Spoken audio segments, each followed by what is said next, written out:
नमस्कार साथियों।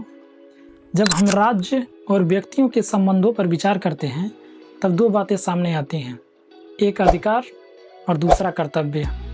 व्यक्ति को राज्य से अधिकार प्राप्त होते हैं और राज्य के प्रति व्यक्ति के कुछ कर्तव्य निर्धारित होते हैं। अगर अधिकार की बात करें तो अधिकार कई प्रकार के होते हैं, जैसे प्राकृतिक अधिकार, मानव अधिकार, वैधानिक अधिकार और संवैधानिक अधिकार। अधिकार क्या होता है, इससे शुरुआत करें तो अधिकार राज्य के अंतर्गत व्यक्ति को प्राप्त होने वाली ऐसी अनुकूल परिस्थितियां और अवसर हैं जिनसे आत्म विकास में सहायता मिलती है।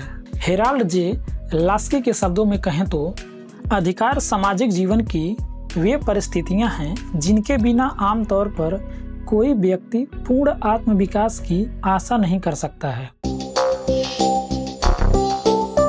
अगर प्राकृतिक अधिकार की बात करें तो प्राकृतिक अधिकार वह अधिकार है जो राज्य सरकार व संविधान के निर्माण के पहले व्यक्ति को मिल गया था। यानी प्राकृतिक अधिकार वे अधिकार हैं जो व्यक्ति को जन्म से ही प्राप्त हो जाते हैं, जो व्यक्ति के व्यक्तित्व के विकास के लिए आवश्यक होता है, जैसे जीवन का अधिकार, स्वतंत्रता का अधिकार और संपत्ति का अधिकार। प्राकृतिक अधिकार सिर्फ नैतिक दावे होते हैं।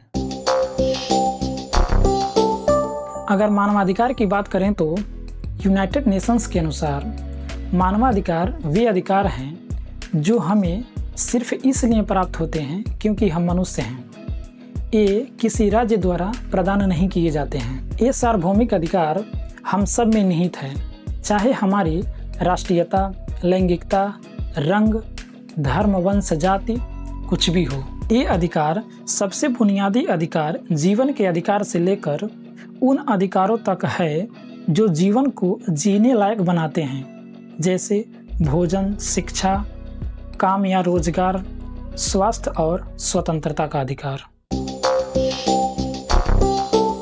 प्राकृतिक अधिकार और मानव अधिकार एक दूसरे के समान हैं। प्राकृतिक अधिकार भी नैतिक दावा है और मानव अधिकार भी नैतिक दावा है।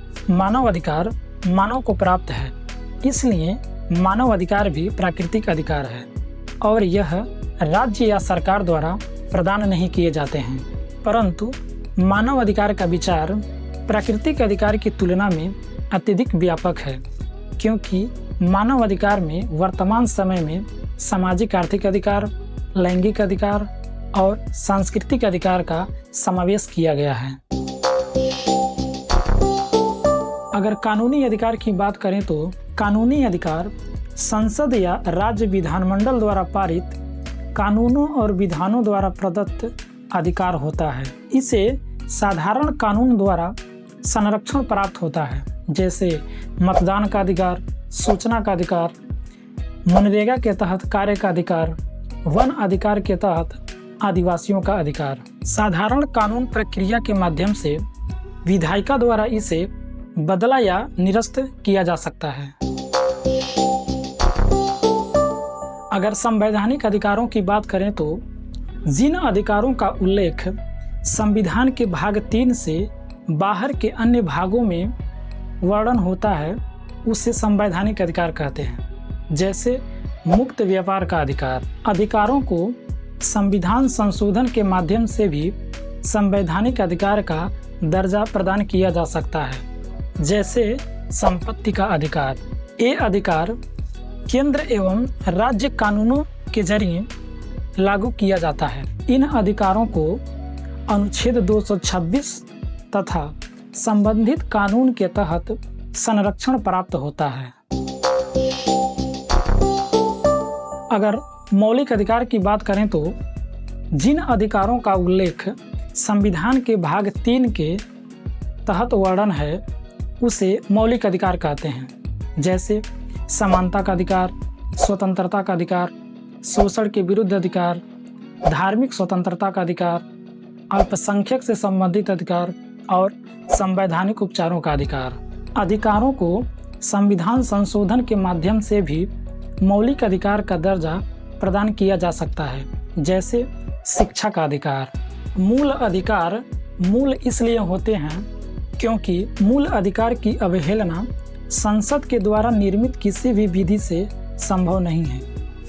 मूल अधिकार सामान्यतः नागरिकों को प्राप्त होते हैं जो राज्य द्वारा निर्मित विधि से प्राथमिक होते हैं। इसलिए मूल अधिकारों की अवहेलना के बाद नागरिक अनुच्छेद 32 के तहत सीधे उच्चतम न्यायालय में जा सकता है।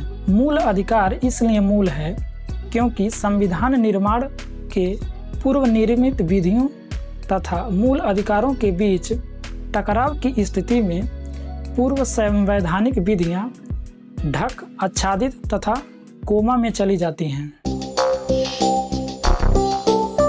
सभी मूल अधिकार मानव अधिकार होते हैं, लेकिन सभी मानव अधिकार मूल अधिकार नहीं होते हैं। मूल अधिकार संविधान द्वारा प्रदत्त होते हैं, लेकिन मानव अधिकार सिर्फ नैतिक होते हैं। मूल अधिकार के उल्लंघन पर उसके संरक्षण का प्रावधान है, लेकिन मानव अधिकार नैतिक होने के कारण उसके संरक्षण का प्रावधान नहीं है।